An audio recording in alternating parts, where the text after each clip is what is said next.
예, 오늘 7월 20일 형사 23부 오전 재판 시작하도록 하겠습니다. 오늘 10시 30분 공판기일은 2025 고압 1653 사건입니다. 예, 간단하게 먼저 출석 확인하겠습니다. 피고인 윤재순 씨 나와 계시고요. 그다음에 피고인 임종득 씨 나와 계시고, 윤재순 피고인 측 변호인으로는 어느 변호사님들 나오셨습니까? 예, 법무법인 유루의 김종필 최다라 변호사 출석했습니다. 네, 법무법인 유루에서 김종필 최다라 변호사님 출석하셨고요. 임종득 피고인 측 변호인으로는 어느 분들 네, 나오셨습니까? 법무법인 유로에서 이정석, 정상욱 변호사 두 사람 출석했습니다. 네, 법무법인 유루에서 이정석, 정상욱 변호사님 두 분 나오셨습니다. 그다음에 특별검사 측에서는 어느 검사님들 나오셨습니까? 검사 장지영, 정재인 출석했습니다. 장지영 검사님이랑 정재인 검사님 네. 이렇게 두 분, 파견 검사 두 분 나오셨습니다. 예, 이 사건은 윤석열 전 대통령 등에 의한 내란 외환 행위의 진상 규명을 위한 특별 검사의 임명 등에 관한 법률, 일명 내란 특검법 제11조 제6항에 따라서 심리의 전부를 속기하고 녹음하도록 하겠습니다. 그리고 아울러서 이 사건은 내란 특검법 제11조 제4항에 따라서 의무 중개 대상이므로 재판에 대한 중개를 실시하도록 하겠습니다. 다만 개인정보나 사생활, 국가 기밀 등을 포함한 재판 내용에 대해서는 비식별 조치를 하도록 하겠습니다. 이 사건은 지난 7월 6일에 공판기일이 진행이 됐었습니다. 지난 기일에 있었던 사항 간단히 살피고 오늘 공판기일을 본격적으로 진행하도록 하겠습니다. 지난 기일에는 특검 측에서 6월 23일자로 참고 자료를 제출하셨고요. 추가 증거가 있었는데 순번 259번부터 297번까지에 대한 증거에 대한 의견을 피고인 측으로부터 청취를 다 했습니다.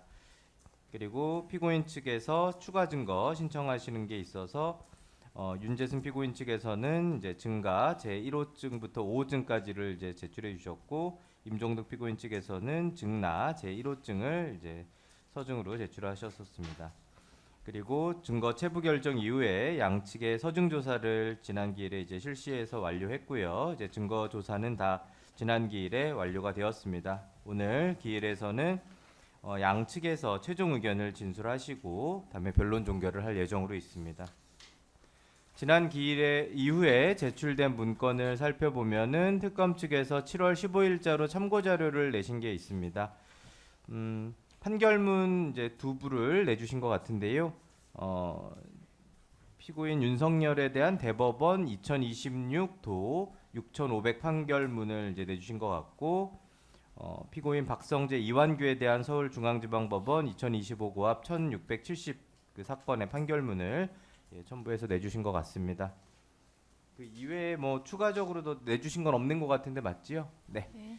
그러면 거기까지 해서 제출된 문건 확인했고요. 오늘 예정으로 있는 최종 의견 듣는 시간을 갖도록 하겠습니다. 그러면은 먼저 검사 측에서 최종 의견 진술을 부탁드리도록 하겠습니다. 먼저 PPT 파일 드리겠습니다. 네.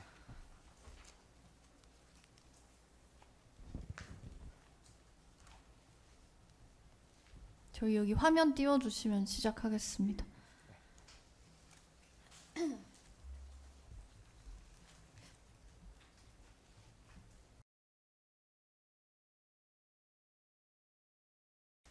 지금부터 피고인 윤재순, 임종득에 대한 직권남용, 권리행사 방해 등 사건에 관해서 특검 측 최종 의견 말씀드리겠습니다. 먼저 이 사건이 내란 특검법상 특별검사의 수사 대상에 해당하는지에 대해 말씀드리고, 다음으로 직권남용, 권리행사 방해죄 등 각 공소사실의 증거관계, 양형요소, 구형순으로 말씀드리겠습니다. 먼저 수사 대상 해당성에 관해 말씀드리겠습니다. 이 사건 수사는 일반이적죄 사건 수사와 함께 이뤄진 중령의 국가안보실 파견 경위 확인에서 출발하였습니다. 특검은 일반이적죄 사건에서 국가안보실이 무인기 사건에 개입하였는지 여부를 수사하던 중 오모 중령 및 중령의 파견 경위 담당 업무 그리고 일반 이적죄 사건과의 관련성을 확인할 필요가 있었습니다.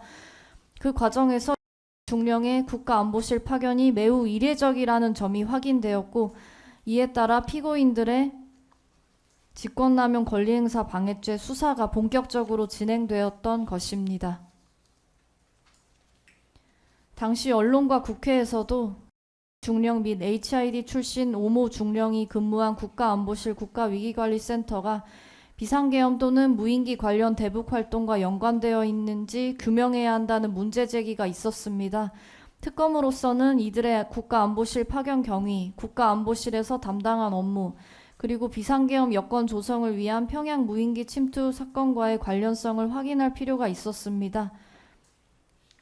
이 사건 수사는 일반 이적죄 사건과 무관하게 별도로 착수된 수사가 아니라 일반 이적죄 사건의 실체를 확인하는 과정에서 자연스럽게 드러난 사건입니다. 언론에서 일반 이적 사건과의 관련성에 대한 의혹까지 제기된 상황이므로 특검으로서는 반드시 실체 확인을 위한 수사를 해야 할 의무가 있는 사건이었습니다.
또한 조태용은 국정원장으로 임명되기 전까지 국가안보실장으로 근무하였습니다. 조태용은 비상계엄 당일 국무위원이 아님에도 대통령 집무실에서 윤석열의 비상계엄 선포를 들은 이른바 8시 멤버 중 한 명입니다.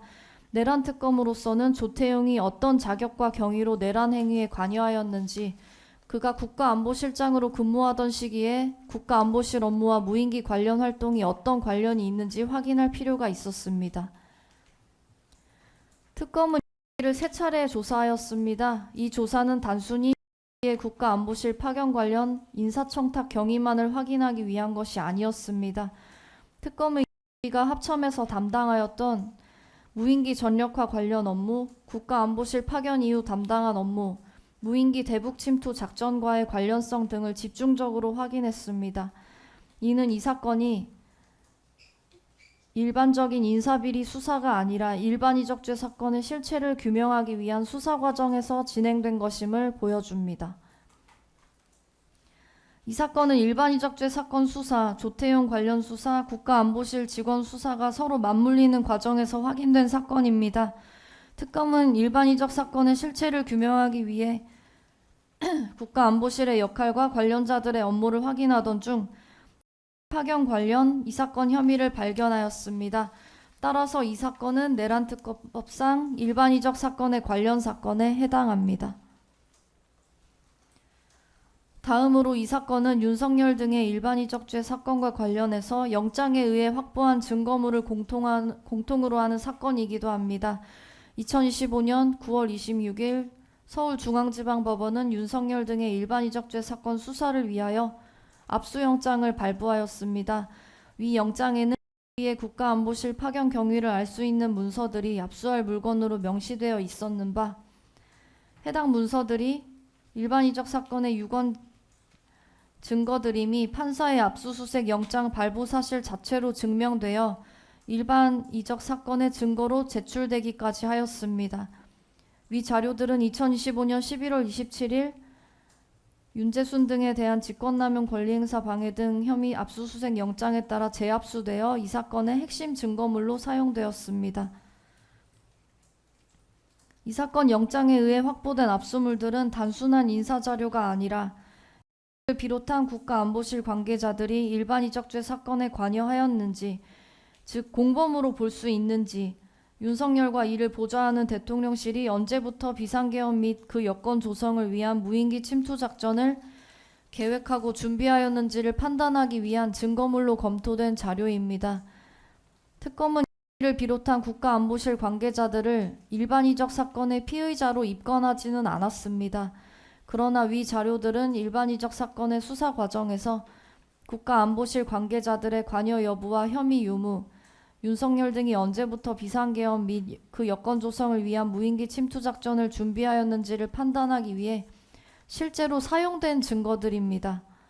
동시에 위 자료들은 본건에서 피고인 윤재순, 임종득의 파견 관련 직권남용 권리행사 방해죄 공소사실을 입증하는 핵심 증거이기도 합니다.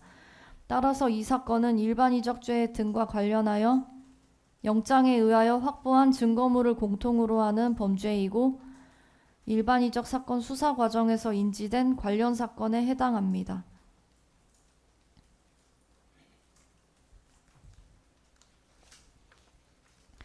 이제부터 본안에 관해 말씀드리겠습니다. 피고인 윤재순과 임종득의 행위가 직권남용 권리행사 방해죄에 해당하는지에 대해서 먼저 피고인들의 일반적인 직무권한, 직권남용 행위, 의무 없는 일, 직권남용 행위와 결과 사이 인과관계 순서로 말씀드리겠습니다. 먼저 피고인 윤재순의 일반적 직무권한입니다. 피고인 윤재순은 대통령 비서실 총무비서관으로서 국가안보실을 포함한 대통령실 전체의 파견자 정원 승인, 협의 업무를 담당하였습니다. 총무비서관실 인사팀 주무관 진술에 의하더라도 총무비서관실은 국가안보실로부터 인사 관련 업무를 위탁받아 파견자 정원 승인 업무를 처리하였는 바 피고인 윤재순에게는 이에 국가안보실 파견과 관련하여 직권남용 권리행사 방해죄의 전제가 되는 일반적인 직무권한이 인정됩니다. 다음으로 피고인 임종득의 일반적인 직무권한입니다. 임종득은 당시 국가안보실 제2차장으로서 국가위기관리센터 등 소관 업무에 관하여 국가안보실장을 보좌할 권한이 있었습니다. 또한 국가위기관리센터 등 소속 공무원들을 지휘 감독할 일반적인 직무권한도 가지고 있었습니다. 따라서 임종득 역시 이의 파견과 관련한 지휘 감독 및 인사협의 과정에서 직권남용 권리행사 방해죄의 전제가 되는 일반적 직무 권한을 가지고 있었습니다. 다음은 피고인들의 직권남용 행위입니다. 먼저 피고인들의 행위에는 목적의 정당성이 인정되지 않습니다. 임기훈의 진술에 의하면 이의 파견은 국가안보실의 객관적 업무상 필요에 따라 추진된 것이 아니라 이의 부친과 대통령 측 인사들의 친분, 그에 따른 인사청탁에 의해 추진되었습니다. 즉, 이 사건 파견 절차는 적격자를 공정하게 선발하기 위한 절차가 아니라 이를 국가안보실에 근무하도록 하기 위한 절차로 변질된 것입니다. 이의 선발은 필요성과 상당성도 인정하기 어렵습니다. 이는 육군 중령으로서 전임자와 같은 기수였고 근무 평정상 중령 3차 진급자였으며 전임자들과 달리 합참정보본부 근무 경험도 없었습니다. 이러한 사정들을 종합하면 이는 국가안보실 국가위기관리센터 파견 직위에 적합한 자력을 갖춘 사람이라고 보기 어렵습니다. 그럼에도 피고인들은 이가 선발될 수 있도록 절차를 진행시켰고 이는 필요성과 상당성 요건을 충족하지 못하는 직권남용 행위입니다. 피고인들의 행위는 법령상 절차 요건도 위반하였습니다. 국방인사관리훈령에 따르면 파견 요청 기관은 필요한 자격 요건을 명시하여 적격자 추천을 요청할 수 있을 뿐 특정인을 지명하여 파견 요청을 할 수는 없습니다. 정상적인 절차라면 국방부 장관이 자격 요건을 명시하여 적격자 추천을 요청하고 각군 참모총장이 적격자를 복수 추천한 뒤 신원조사 등 선발 절차를 걸쳐 대상자를 선발해야 합니다. 그런데 이 사건에서는 국가안보실이 특정인을 염두에 두고 요건을 조정하며 파견 절차를 진행하였습니다. 2023년 9월 19일 국방부 공문과 의 증인 신문에 의하면 가 포함될 수 있도록 대상자 기수 요건이 통상과 다르게 설정된 정황이 확인됩니다. 처음부터 국가안보실의 업무 수요에 맞는 적격자를 추천받은 것이 아니라 가 포함될 수 있도록 후보 조건을 설정한 것입니다. 보시는 바와 같이 국가안보실 내부의 다른 직위는 국방비서관실, 다른 직위는 물론 국방비서관실, 안보전략비서관실, 국방전략과 등 다른 파견직위 자격 요건에 성별을 특정한 문구가 기재되어 있지 않습니다. 그런데 이가 지원 대상이 된 이 사건 파견 직위에만 유독 여군 포함이라는 문구가 추가되었습니다. 국가위기관리센터 인사 담당자인 도 여군 포함이라는 문구가 이를 염두에 둔 것이었다는 취지로 인정하였습니다. 결국 여군 포함 요건은 적격자를 넓게 추천받기 위한 일반적인 요건이 아니라 자격 요건에 미달하는 가 후보에 포함될 수 있도록 하기 위한 인위적 요건이었습니다. 다음으로 근무 경력 요건을 보면 국가위기관리센터 근무자는 정보본부나 합참 등 관련 분석 업무 경험이 요구되는 직위였습니다.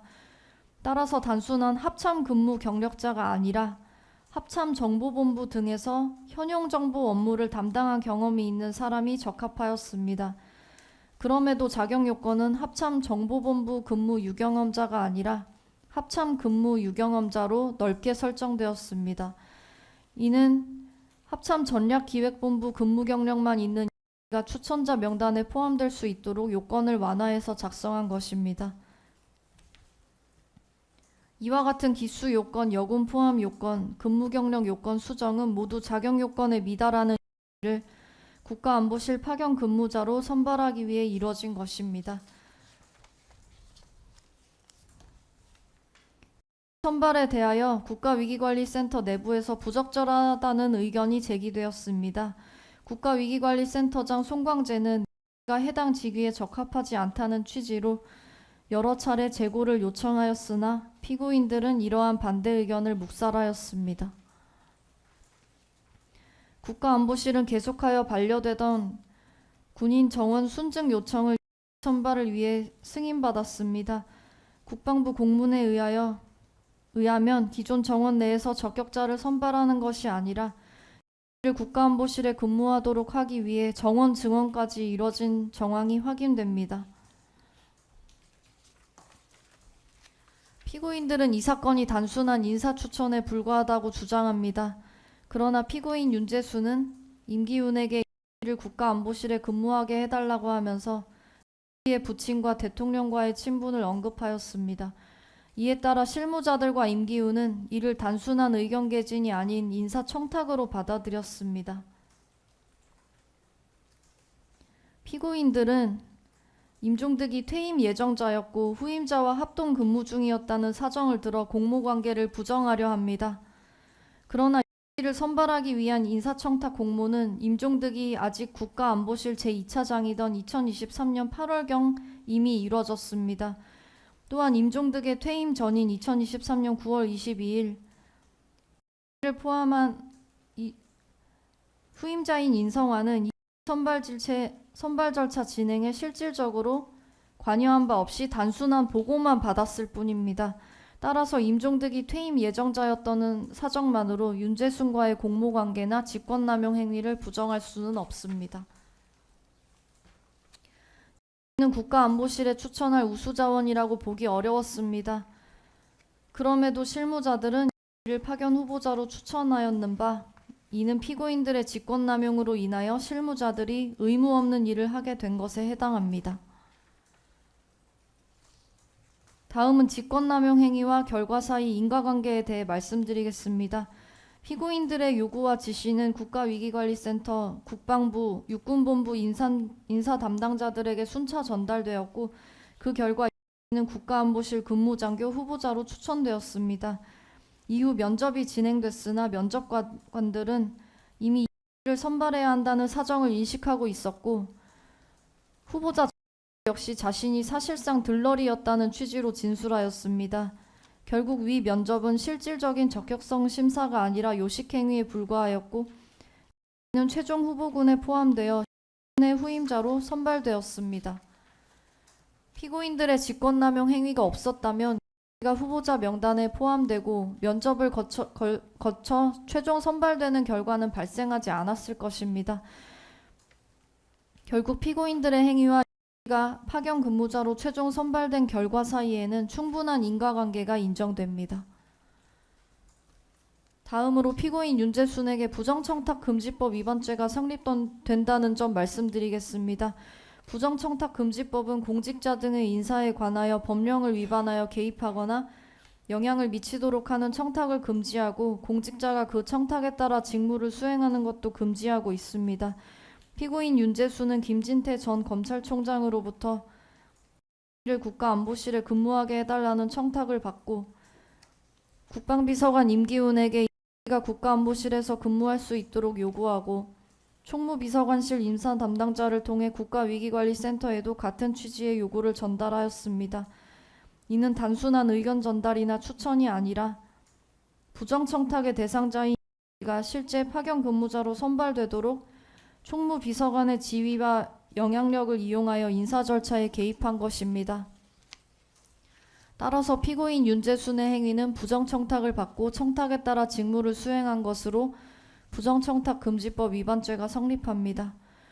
다음으로 국가공무원법 위반죄에 대해 설명드리겠습니다. 국가공무원법 44조는 시험 또는 임용에 관하여 고의로 방해하거나 부당한 영향을 주는 행위를 금지하고 있습니다.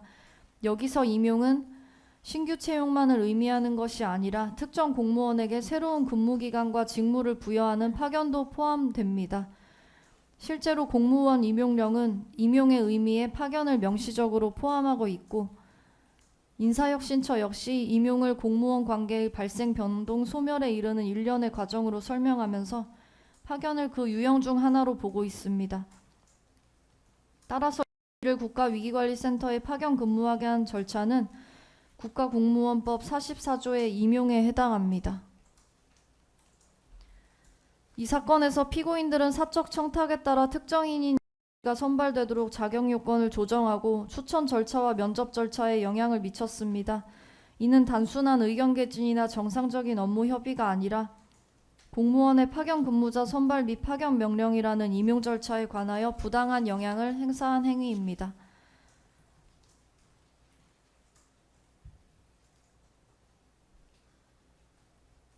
마지막으로 최종 논고인데 그 재판장님 지금 할까요? 아니면 마지막? 지금 하십시오. 예, 지금 하겠습니다.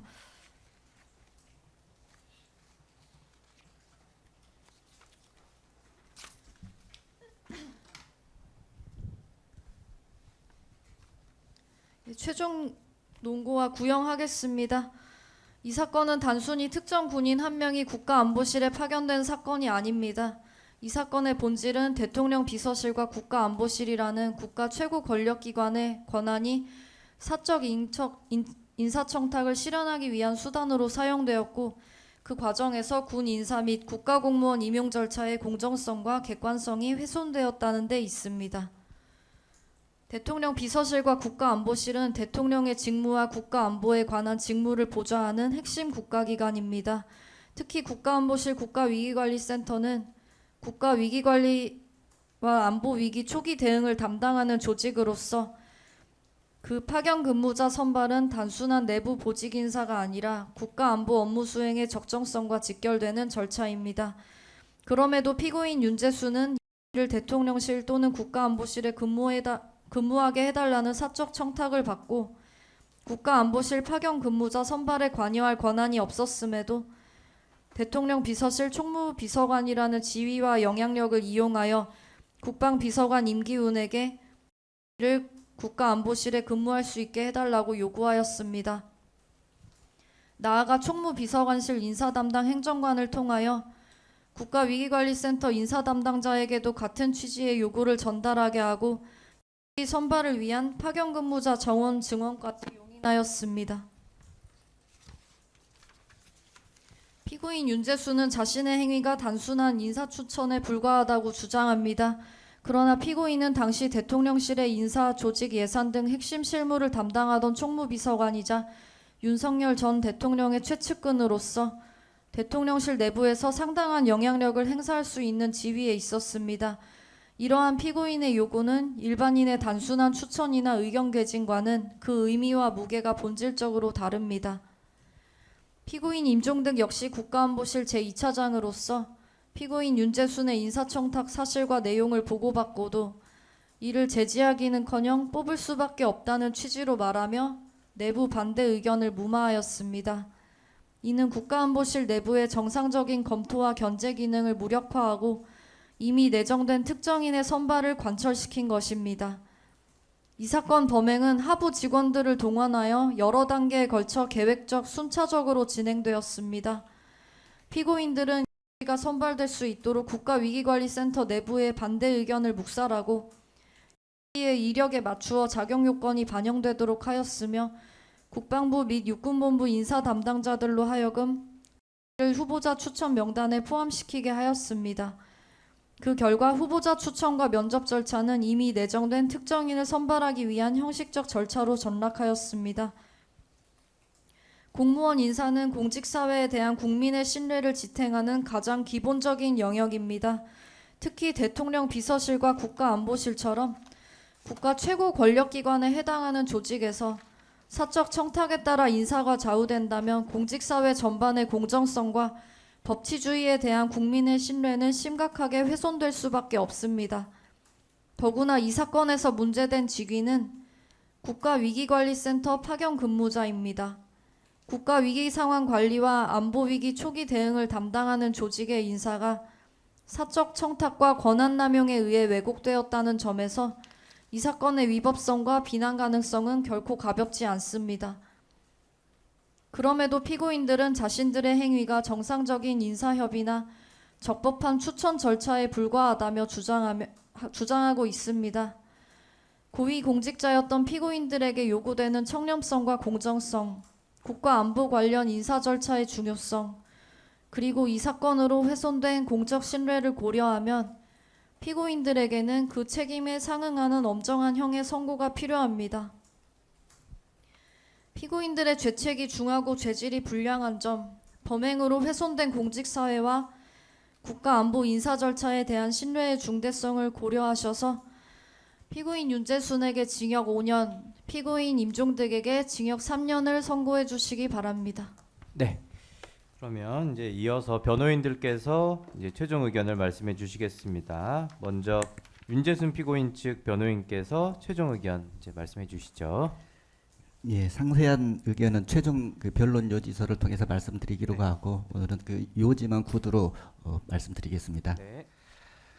방금 검사님께서 말씀하신 이 사건에 대해서 특검법상 수사 대상이라고 하시면서 그 요지를 무인기 침투 등 사건과 등에 관련된 사건이기도 하고 그 다음에 그 사건과의 증거물을 공통으로 하는 사건이다라는 취지로 말씀하신 것 같습니다.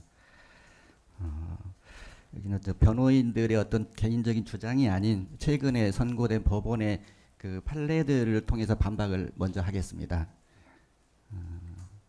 속칭 그 김건희 특검에서 기소했던 사건들 가운데에서 양평고속도로 노선 변경 의혹 사건과 관련하여 국토부 전 서기관의 뇌물 사건에 대한 법원의 판결 요지는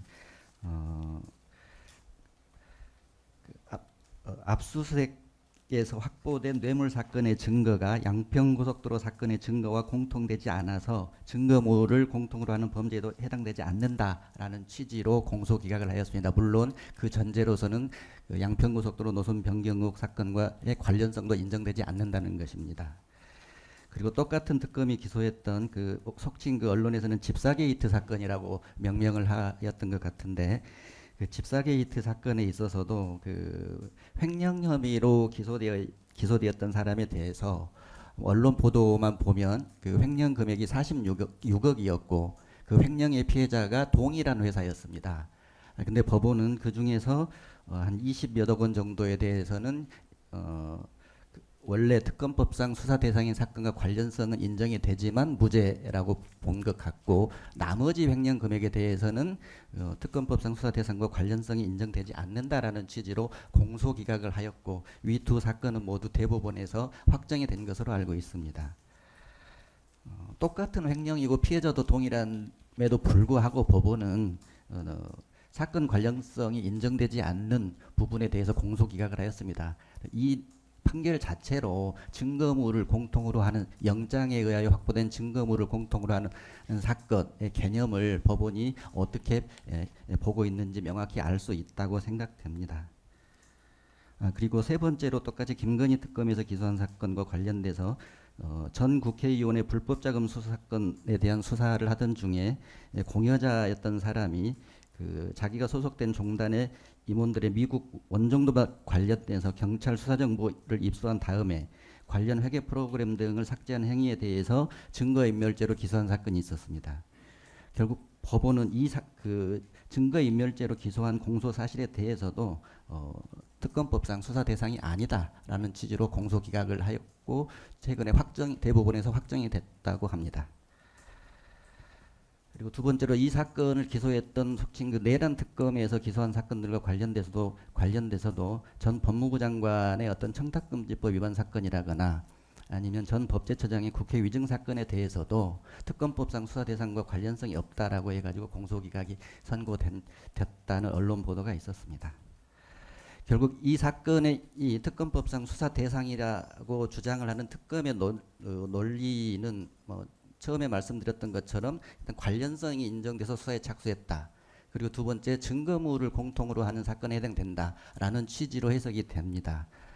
근데 이 사건 증거 기록이나 이 법 공판 과정에서 드러난 증언들을 종합해 보더라도 대통령이 국가유기관리센터에서 근무하게 된 과정과 무인기 침투 등의 사건이 전혀 관련이 없다라는 것은 특검 조서뿐만이 아니고 이 법정에서도 전부 확인이 됐다고 보여집니다. 그리고 증거물을 공통으로 하는 사건에 있어서 특검의 주장을 선회하면 특검법에서 말하는 증거라는 개념을 압수물이라고 해석을 해야지만이 이해가 될 수 있을 것 같습니다. 그렇지만 최근에 우리 법원은 이 증거라는 개념이 압수물이라는 개념과 다르다라는 것을 명백히 판시를 하고 있습니다. 따라서 이 사건 공소 사실이 속칭 내란 특검법상 수사 대상이라는 특검의 주장은 법리상 전혀 타당하지 않다고 보여집니다. 두 번째, 본안에 대해서 말씀드리겠습니다. 이 사건에서 인정되는 사실관계는 간략하게 요약을 해드리면 아주 심플합니다. 피고인 윤재순이 국방비서관 임기훈에게 정령이라는 사람에 대해서 인사추천을 하였다는 사실, 그 후에 임기훈 국방비서관이 국가유기관리센터장인 손광재에게 를 선발할 수밖에 없다라고 이야기했고, 손광재가 반대하자 피고인 임종덕에게 함께 보고했다는 사실, 임기훈 손광재의 보고를 받은 임종덕이 이를 선발하는 것이 좋겠다는 취지로 말하였다라는 사실, 그리고 그 이후에 이루어진 사실관계는 피고인 윤재순과 전혀 관련이 없는 국가이기관리센터하고 육군본부 인사 담당자들 사이에서 일어난 일일 뿐입니다. 더 나아가서 이 사건 공소사실과 증거를 보면 사실관계가 확정되지 아니한 부분들이 꽤 있습니다. 첫 번째로 공군 중령 증원 한 명 증원이 때문인지 아니면 육군 중령의 후임자를 육군 중령으로 선발함에 따른 어쩔 수 없는 추가적인 인사였던 것인지에 대한 부분입니다. 이 사건 증거 기록과 법정에서 증언을 보면 이 부분에 대해서 증인들의 진술이 정면으로 배치되고 있습니다. 실제 국가유기관리센터장인 손광재하고 임종덕 피고인의 후임자였던 인성환 당시 2차장의 진술은 이를 선발했기 때문에 공군 중령 한 명이 늘어난 게 아니라는 취지입니다. 그런데 특검은 이 부분에 대해서 전혀 특검 수사 과정이나 공판 과정에서 전혀 정리를 하지 못하였습니다. 그리고 두 번째로 공군 중령 추가 파견은 누가 언제 결정한 것인지에 대해서도 증거 기록과 이 사건 법정에서 증언을 통해서도 확인되지 않고 있습니다. 기본적으로 공군 중령 추가 파견이 이루어진 건 맞는데 그 시기가 언제인지, 그리고 이걸 결정한 사람이 누구인지, 그리고 과연 이 결정하는 최종적으로 결정하는 과정에 피고인 윤재순이 관여가 돼 있는지에 대한 어떠한 증거도 존재하지 않습니다.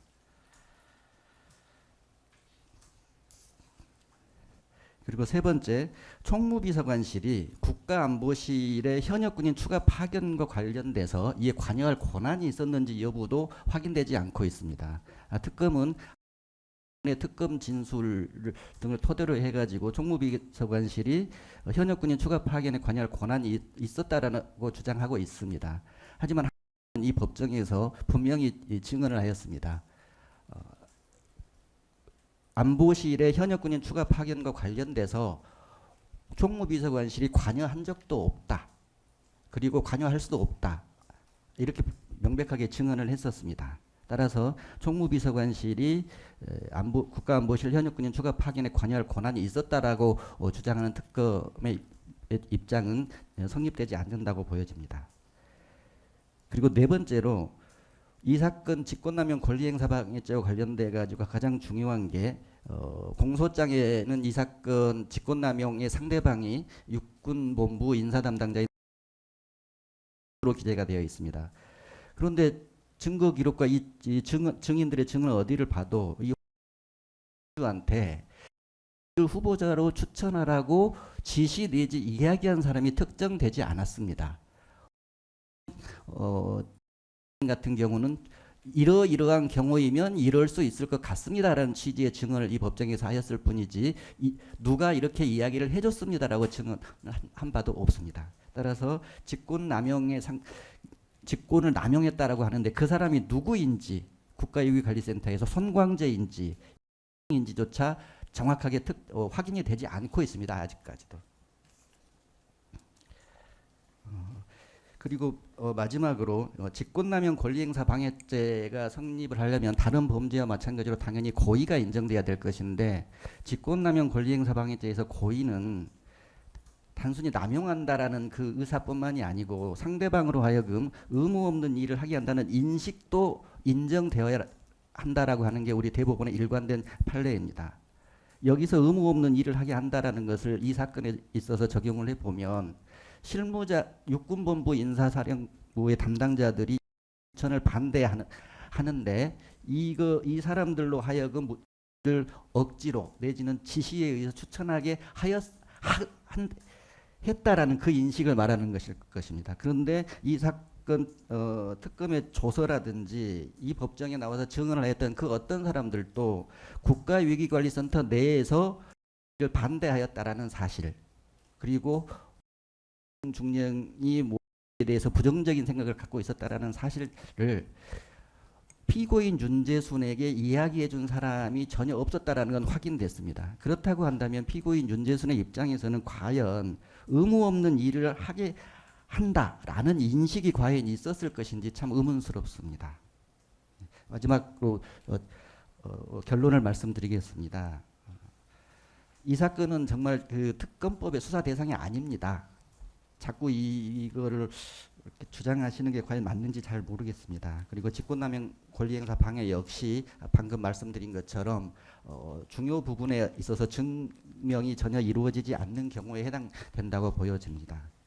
그리고 청탁금지법과 국가공무원법 위반과 관련돼서도 피고인 윤재순이 임기훈 국방비서관의 관련 이야기를 하는 건 단 한 차례에 불과하고 반드시 넣어달라고 하지도 않았습니다. 총무비서관으로서 사회적으로 명망 있는 분으로부터 들은 사람의 이야기를 전달한 걸 가지고 과연 부정한 청탁이라고 하고 국가공무원 임용에 관여하였다고 할 수 있을 것인지 의문이라고 하지 않을 수 없습니다. 이상입니다. 네. 그러면 이어서 이제 임종득 피고인 측 변호인께서 최종 의견을 진술해 주시겠습니다. 네. 임종득 피고인의 변호인 법무부인 유루의 이정석 변호사입니다. 최종 의견 진술하도록 하겠습니다. 존경하는 재판장님 그리고 두 분 판사님, 변호인으로서 최종 의견 말씀드리기 전에 지금까지 피고인에게 충분한 방어권 행사를 보장해 주시고 또 증인신문 및 서정조사 절차를 거쳐서 이 사건을 세심히 살펴봐 주시고 또 공판 과정에 변호인의 다소 반복되는 듯한 지루할 수 있는 변론을 끝까지 경청해 주신 점에 대해서 깊은 감사의 말씀을 먼저 드립니다.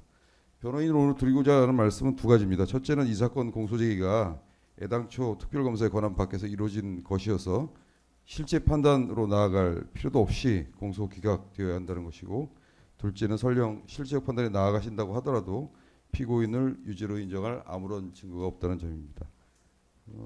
다음에는 준비한 자료대로 좀 말씀을 드리도록 하겠습니다. 네, 먼저 공소제기의 위법성입니다. 이 사건 공소는 내란 특검법상 수사 대상인 무인기 침투 등 사건과 사실적, 법률적 관련성이 전혀 없는 법이 금지하는 별건 수사에 해당합니다. 특검이라는 제도가 갖는 예외성과 한시성 등을 고려할 때 수사관의 한계를 일탈한 이 사건 공소제기는 위법하므로 법원의 공소기각 판결을 통한 통제가 반드시 필요하다는 것이 변호인의 입장입니다. 이 사건 공소제기는 위법하고 또 특별검사의 수사권이 존재하지 않습니다. 내란특검법상 수사 대상도 아니고 합리적인 관련성도 전혀 없습니다. 이 사건 인사 조율은 무인기 침투 사건과는 범행 객체, 시간과 장소, 관련자, 보호법익 모든 것을 전혀 달리하는 사건입니다. 수사관과 한계를 일탈한 수사이기 때문에 결국에는 위법한 별건 수사일 수밖에 없고, 그래서 위법하다는 것입니다. 이 사건의 수사 단초는 애당초 디지털 압수물을 분류하다가 관련되는 자료를 발견하고 수사로 나아갔습니다. 검사께서는 앞서서 언론 보도를 말씀하시지만 특검의 수사 결과 언론 보도가 사실이 아닌 것이 드러났으면 거기서 멈췄어야 됩니다. 이 사건 기소까지 나아가는 것은 잘못된 것이고, 이러한 특검의 기소는 헌법상 적법 절차 원칙 또 과잉 금지 원칙에 위배되는 것입니다. 앞서서 공동피고인 윤재순 변호인께서 공소기각 관련된 주장을 자세히 언급하셨기 때문에 이 부분은 원형한 것을 가름하도록 하겠습니다. 법원의 일관된 공소기각 판결 선례들 역시 앞서 공동피고인 변호인께서 말씀하셨기 때문에 생략하기로 하고, 결국은 법원의 오늘 현재 일관된 입장은 특검법상 관련 기준의 해석 기준은 엄격하게 봐야 되고 수사 기소의 범위를 합리적 범위 내로 통제해야 한다는 것입니다. 다음은 실체 판단 부분에 관해서 말씀드리겠습니다. 크게 두 가지입니다. 공모관계가 존재하지 않고 범죄의 실행행위조차도 존재하지 않는다는 것입니다. 지시 승인에 관한 핵심 진술들이 있습니다. 이 사건 경우에는 대표적으로 손광재, 임기훈의 진술 및 증언이 있습니다만 그 부분에 대해서 이 사건 공소사실을 뒷받침할 만한 신빙성을 인정할 수 없습니다. 임기훈 경우에는 특검 진술을 법정에서 번복했고, 손광재의 경우에는 피고인의 강압적 지시 진술을 법정에서 번복함과 아울러 또 동석자인 임기훈의 진술과도 배치되는 부분이 너무나 많아서 신빙성을 인정하기 어렵습니다. 공모 사실에 관한 객관적인 증거 역시 존재하지 않습니다. 윤재순, 임기훈과 관련 협의 또는 결과 공유 사실이 전혀 없고 그 단순한 통화 내역 또 문자 메시지 하나 없습니다. 실제 육군본부 인사 담당자가 제출한 그 광범위한 녹취록에서도 피고인이 단 한 차례도 언급된 바 없음은 물론이고, 도대체 이 사건 직권남용 권리행사 방해를 누가 누구에게 했다는 점조차도 밝히지 않고 있습니다. 피고인의 당시 특별한 상황도 좀 참작될 필요가 있습니다. 피고인 경우에는 2023년 8월 중순경에 총선 출마를 위해서 이미 2차장직에서 사의를 표명한 후에 후임자와 합동근무 중이었기 때문에 인사개입의 동기나 실익이 전무합니다. 또 평소 인사운영 스타일 역시 행정관급 인사에 대해서는 담당 비서관의 재량권을 최대한 보장해 왔다는 점이 임기훈의 증언과 권영호의 사실 확인서로 확인되고 있습니다. 따라서 이 사건 공소사실은 피고인이 윤재순, 임기훈과 공모해서 국가위기관리센터 파견근무자 선발 과정에 부당한 영향을 행사했다는 것이지만 피고인과 윤재순, 임기훈 사이의 공모관계 자체가 인정되지 않는다고 보아야 합니다. 범죄의 실행행위도 존재하지 않습니다. 이 사건 공소사실은 피고인 등이 선발이 아니라 대한 6번의 파견근무자 후보자 추천 과정에 개입한 것을 문제 삼고 있습니다. 이와 관련해서 피고인은 6본 인사담당자에게 어떠한 영향력도 행사한 바 없습니다. 먼저 6본 인사담당자들의 일관된 관여 진술을 부인한다는 내용의 진술 및 법정 증언이 있었습니다. 모두 이 사건의 증인으로 나와서는 피고인과 일면식도 없고 이 사건 관련해서 일체 연락한 사실도 없다고 일치해서 진술하고 있습니다. 또 국가위기관리센터 실무자들도 마찬가지입니다. 국가위기관리센터 실무자라 함은 이 사건에서 송광재를 포함해서 등이 있을 수 있는데 이들 사이에 어떤 인사 조율은 있었을지 몰라도 피고인이 여기에 대해서 어떤 인식을 가질 수가 없었기 때문에 어떤 영향력을 행사하는 등의 개입의 여지는 전혀 없다고 봐야 됩니다. 앞서 공동 피고인 변호인께서 말씀하셨다시피 이 사건의 가장 핵심은 결국 의무 없는 일을 하게 했다는 것인데 그게 과연 누가 누구에게 그렇게 했다는 것인지가 전혀 밝혀지지 않습니다. 따라서 이 사건은 범죄 실행위 자체가 전혀 인정되지 않는 사건이고 직권남용 및 영향력 행사의 주체도 특정되지 않은 사건입니다. 또 실제 선발 관련된 인사 절차는 모두 피고인 퇴임 이후에 이루어졌습니다. 피고인은 2023년도 9월 27일자로 2차장직에서 퇴임을 했고 국방부의 공식 후보자 추천은 2023년도 10월 10일 날 있었습니다. 그가 최종적으로 파견 근무자로 선발된 것은 2023년도 10월 31일이라고 봐야 됩니다. 그렇다면 가장 중요한 또 특검이 문제 삼고 있는 후보자 추천, 공식인 추천은 10월 10일에 또 선발은 10월 30일에 있었고 이때 당시에는 2차장이 인성환 또 국가안보실장이 조태영 이렇게 있었습니다. 이 두 사람은 이권조차 되지 않았습니다. 이 사건에서. 그럼에도 불구하고 특검은 애꿎은 피고인 퇴임한 뒤에 피고인이 2차장직에 있었다는 이유만으로 피고인에 대해서 이 사건 공소를 제기한 것입니다. 이야말로 피고인이 의심에 마지 않고 있는 바와 같이 국회의원이라는 이유만으로 또는 반대 당적을 가진 국회의원이라는 이유만으로 기소가 이루어진 것은 아닌지 하는 의문을 자아내기에 충분한 사정이라고 할 수 있습니다.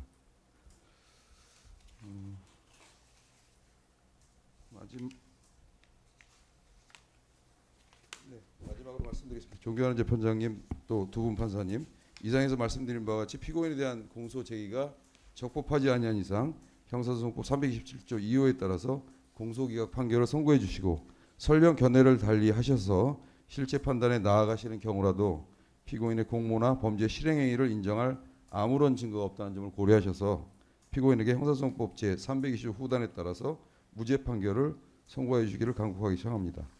이상입니다. 네. 그러면 이제 피고인들께서 최종 의견을 이제 진술해 주시겠습니다. 먼저 윤재순 피고인께서 최종 의견 이제 말씀해 주시죠.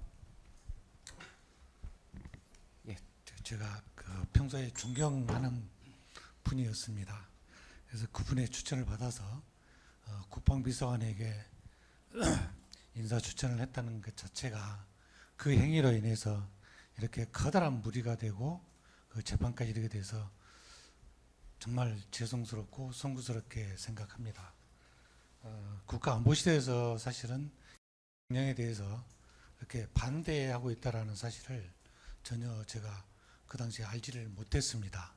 만약에 그 당시에나 진행되는 과정에 그러한 얘기가 저한테 있었다면 저는 그것을 처리를 하거나 취소를 했을 것입니다. 하여튼 경위가 어땠든지 간에 대통령을 모시는 참모가 바르게 행동하지 못하고 이러한 무리를 일으킨 점에 대해서 죄송스럽게 생각합니다. 그 외에 저희들을 위해서 여러 가지로 애써주신 분들이 있을 텐데 그분들에게도 한없이 죄송하고 송구스럽다는 말씀 외에 드릴 말씀이 없습니다. 죄송합니다. 네. 그러면 이어서 이제 임종득 피고인께서 최종 의견 말씀해 주시죠. 존경하는 재판장님, 저는 지난 38년간 지국 군인으로서 나라를 지키는 일에 헌신해 왔습니다. 그 이후에 대통령실 안보 2차장으로서 안보 관련 주요 역할들을 해왔고 22대 국회 지역구 국회의원으로 당선돼서 오늘에 이르고 있습니다. 먼저 우리 재판장님과 우리 재판부가 정말 진행 과정에서 차분하게 해주시고 또 저와 우리 변호사들의 변론에 대해서 진지하게 경청해 주셔서 감사하다는 말씀을 드리겠습니다.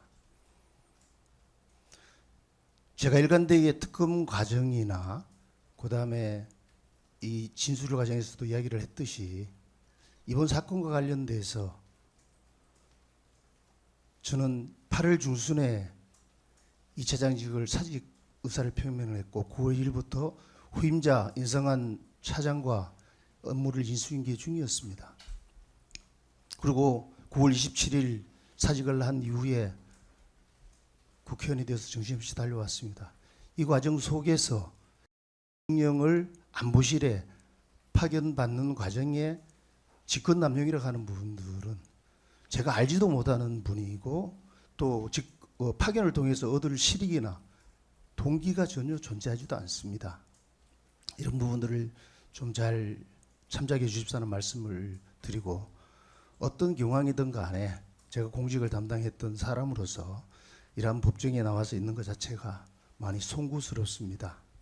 부디 사실관계와 법리를 정확하게 공정하게 적용하셔가지고 억울한 일을 당하는 일이 없도록 해주시면 감사하겠다는 말씀을 드립니다. 대단히 수고 많으셨습니다.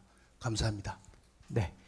그러면 이 사건은 이제 오늘 변론 종결을 하고요. 선고기일은 9월 21일 월요일 오후 2시에 이 법정에서 진행하는 것으로 하겠습니다.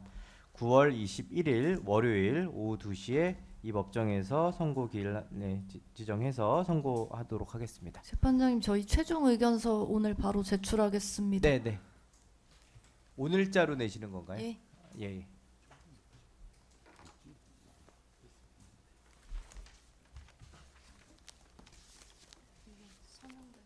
특검 측 최종 의견서는 서면으로 제출해 주신 거 양측에게 두 피고인들 측 전달해 드리고요. 오늘 이렇게 받는 것으로 하겠습니다. 네. 그러면 오늘 오전 재판은 여기까지 하고요. 오늘 아까 말씀드린 바와 같이 9월 21일 월요일 오후 2시에 선고기일 때 다시 뵙도록 하겠습니다. 수고 많으셨습니다. 이상으로 오늘 오전 재판 마무리하겠습니다.